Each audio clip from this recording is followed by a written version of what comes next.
Bismillahirrahmanirrahim. Assalamualaikum warahmatullahi wabarakatuh. Ini materi sejarah yang akan kita bahas pada pertemuan kali ini adalah mengenai reaksi berbagai daerah terhadap proklamasi kemerdekaan Republik Indonesia. Ya, baik, kita langsung mulai saja. Oke. Kemarin, pekan lalu kita sudah membahas mengenai bagaimana proses pelaksanaan proklamasi itu terjadi dari awal menyerahnya Jepang sampai kemudian pembacaan naskah proklamasi. Nah, selanjutnya di materi kali ini kita akan membahas bagaimana atau apa saja bentuk dan dukungan serta reaksi dari masyarakat Indonesia terhadap proklamasi kemerdekaan Republik Indonesia. Nah, untuk lebih mudahnya, ini sudah dibuatkan peta konsep ya, yang mana bentuk atau reaksi dan dukungan ya kita kategorikan menjadi dua. Ada yang sifatnya langsung dan spontan, ada yang kemudian perlucutan senjata dan pengambil alihan aset Jepang. Untuk selanjutnya reaksi langsung dan spontan, ini kita bisa lihat ya beberapa contohnya ya, ada komite fan aksi atau komisi aksi, kemudian dukungan pemimpin karesidenan, kemudian ada pernyataan dari Sri Sultan Hamengkubuwono ke-9, kemudian ada peristiwa di lapangan Ikada. Nah, untuk selanjutnya mengenai perlucutan senjata dan pengambil alihan aset Jepang, ini terjadi di berbagai daerah di Indonesia. Ya, sebut saja ada di Surabaya ya, yang kemudian kita kenal dengan peristiwa Hotel Yamato ya, yang ini, kemudian di Yogyakarta, kemudian di Banda Aceh, di Sumatera Selatan, dan di Semarang yang kemudian juga kita kenal dengan peristiwa pertempuran 5 hari di Semarang. Nah, itu beberapa bentuk reaksinya. Nah, setelah ini kita akan bahas apa saja atau bagaimana reaksi dan dukungan dari berbagai daerah di Indonesia. Baik, yang pertama adalah Komite Fan Aksi atau Komite Aksi. Jadi Komite Aksi ini merupakan utusan Laskar Perjuangan yang terdiri dari Angkatan Pemuda Indonesia, Barisan Rakyat Indonesia atau BARA, kemudian Barisan Buruh Indonesia atau BBI, dan lain-lain. Jadi seperti Komite Fan Aksi ini adalah pelopor penggerakan kaum pemuda ya, yang mana mereka kemudian membentuk suatu organisasi ya yang terdiri dari berbagai elemen masyarakat ya, ada yang berasal dari golongan pemuda, ada yang kemudian berasal dari Barisan Rakyat Indonesia, dan kemudian ada yang berasal dari Barisan Buruh Indonesia. Seperti itu. Dan mereka pada 2 September 1945 memberikan dukungan terhadap negara Republik Indonesia dengan mengeluarkan manifesto Suara Rakyat nomor 1.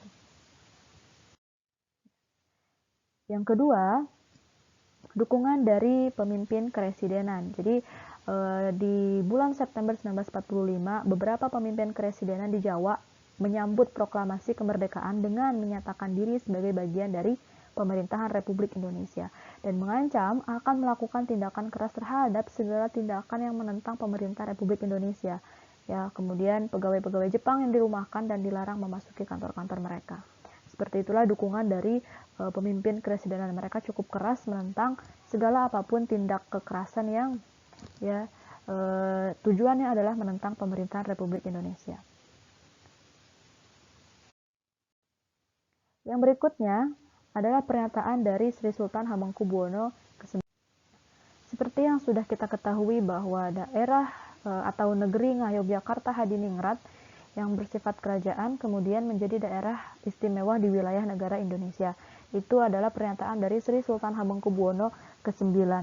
Ya, dalam pernyataannya Sri Sultan Hamengkubuwono ke-9 juga mengakui bahwa daerah Yogyakarta adalah daerah istimewa dari negara Republik Indonesia. Kemudian Sultan Hamengkubuwono memegang pemerintahan di wilayah Kesultanan Yogyakarta dan tugas kerjanya itu bertanggung jawab langsung kepada presiden. Jadi Sultan Hamengkubuwono menyatakan bahwa Yogyakarta merupakan bagian dari wilayah negara Indonesia dan statusnya adalah daerah istimewa. Nah, yang berikutnya ada peristiwa di lapangan Ikada. Jadi di Ikada atau Ikatan Atletik Jakarta ya, yang sekarang menjadi lapangan Banteng, ya, digelar rapat akbar ya pada 19 September 1945 yang merupakan ini sebuah bentuk protes ya dan perlawanan terhadap rencana Jepang yang menyerahkan kekuasaan kepada sekutu pada 10 September 1945. Jadi saat itu Jepang berencana untuk menyerahkan kekuasaan kepada sekutu. Ya sementara waktu itu tanggal 17 Agustus kita sudah jelas menyatakan bahwa kita sebagai negara yang merdeka. Nah, para pemuda kemudian dari elemen masyarakat manapun berkumpul di lapangan Ikada dengan tujuan ya agar para pemimpin Republik Indonesia dapat berbicara di hadapan rakyat ya sehingga semangat kemerdekaan tetap bertahan di hati rakyat. Jadi mereka butuh kepastian dan kejelasan ya tentang status daripada wilayah Indonesia ya. Kemudian berikutnya adalah menunjukkan kepada dunia bahwa bangsa Indonesia dapat meraih kemerdekaan karena perjuangan sendiri, bukan atas pemberian Jepang. Nah, cukup banyak massa yang kemudian berkumpul di sana, ya, sehingga akhirnya Soekarno juga memberikan pidato di lapangan Ikada, yang mana isi dari pidatonya itu antara lain ya, menegaskan bahwa bangsa Indonesia telah memproklamasikan kemerdekaannya, serta bertekad untuk mempertahankannya. Kemudian meminta dukungan dan kepercayaan rakyat terhadap pemerintah Republik Indonesia. Menuntut rakyat untuk mematuhi kebijakan-kebijakan pemerintah dengan disiplin. Dan terakhir, ya pesan dari Soekarno ketika menyampaikan pidatonya adalah memerintahkan rakyat untuk membubarkan diri meninggalkan lapangan dengan tenang untuk menghindari pertumpahan darah karena dikhawatirkan berkumpulnya massa di lapangan Ikada ini ya akan memicu bentrok dengan tentara Jepang. Namun akhirnya itu bisa dihindari ya. Seperti itu. Itu peristiwa di lapangan Ikada ya. Untuk selanjutnya ini yang reaksi dan dukungan yang sifatnya kedaerahan ya. Di Surabaya kita kenal dengan peristiwa 19 September 1945 atau yang terkenal juga dengan peristiwa di Hotel Yamato. Tentu teman-teman juga sudah mengetahui bagaimana latar belakang peristiwa ini terjadi, yang mana tentara Belanda waktu itu, tentara Jepang, bekas tawanan Jepang, tawanan perang Jepang itu mengibarkan bendera merah putih di puncak hotel tersebut gitu. Nah, merah putih biru, mohon maaf ya. Jadi bendera Belanda ini ya, yang ini kemudian dikibarkan lagi oleh orang Belanda ya. Orang-orang Belanda yang sebelumnya menjadi tawanan Jepang, ya mereka mengibarkan lagi bendera merah putih biru di puncak Hotel Yamato. Gitu. Nah, ini menimbulkan reaksi dari pemuda Surabaya dan kemudian ada pemuda yang naik ke atas puncak hotel tersebut dan merobek bendera berwarna biru. Ya, sehingga tidak ada lagi bendera selain bendera merah putih. Nah, berikutnya ini yang terjadi di Yogyakarta ya. Di kota ini perebutan kekuasaan secara serentak dimulai pada 26 September 1945 dengan diawali pengobogokan pegawai pemerintahan dan perusahaan-perusahaan yang dikuasai oleh Jepang. Mereka memaksa Jepang untuk menyerahkan semua kantor dan perusahaan tersebut kepada pemerintah Republik Indonesia. Sementara itu, para pemuda yang bergabung dalam Badan Keamanan Rakyat berusaha melucuti senjata dari tentara Jepang dengan menyerbu tangki Otsuka Butai di Kota Baru. Gitu. Jadi ini bentrokan gitu ya yang terjadi antara pemuda Badan Keamanan Rakyat dan tentara Jepang di Kota Baru. Nah, untuk selanjutnya di Aceh ya. Di Aceh ini para pemuda di Banda Aceh dan para tokoh masyarakat membentuk Angkatan Pemuda Indonesia. Pada 12 Oktober 1945 pemimpin tentara Jepang memanggil para pimpinan API. Jadi tujuan Jepang untuk memanggil para pimpinan API ini adalah tentara Jepang menyatakan ya meskipun Jepang telah kalah, keamanan masih menjadi tanggung jawab mereka sampai datangnya tentara sekutu ke Indonesia. Nah, ini ditentang oleh Angkatan Pemuda Indonesia gitu. Jadi Jepang itu menegaskan kalau semua kegiatan kegiatan mendirikan perkumpulan apalagi tanpa izin Jepang harus dihentikan, sedangkan yang sudah terlanjur didirikan harus dibubarkan. Ini tidak disetujui oleh para pemuda saat itu ya. Jadi tokoh dan pemuda menolak hal tersebut sehingga terjadilah bentrokan yang terus meluas ke tempat lain. Seperti itu. Itu yang terjadi di Aceh ya. Kemudian langsung ke Sumatera Selatan. Di Sumatera Selatan ya Presiden Sumatera Selatan yaitu Dr. Abdul Karim Ghani bersama seluruh pegawai pemerintah melakukan upacara dengan mengibarkan bendera merah putih.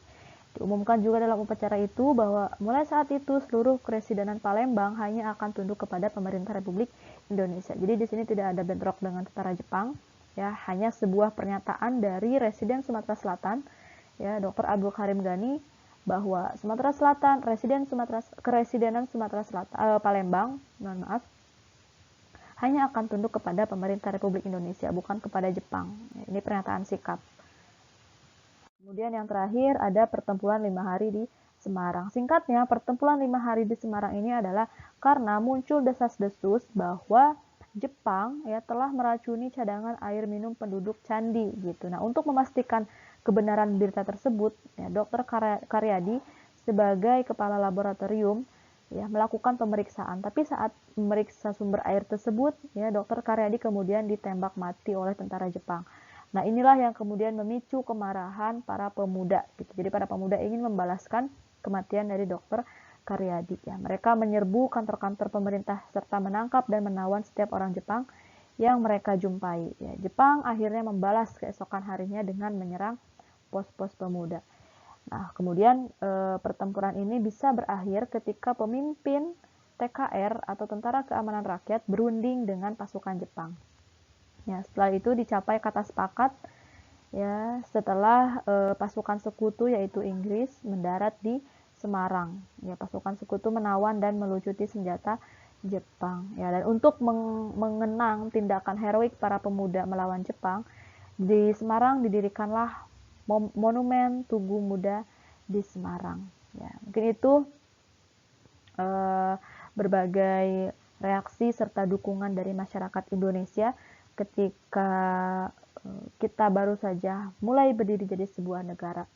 Ya, cukup sekian materi kita untuk pekan ini. Ya, kurang lebihnya mohon maaf. Wassalamualaikum warahmatullahi wabarakatuh.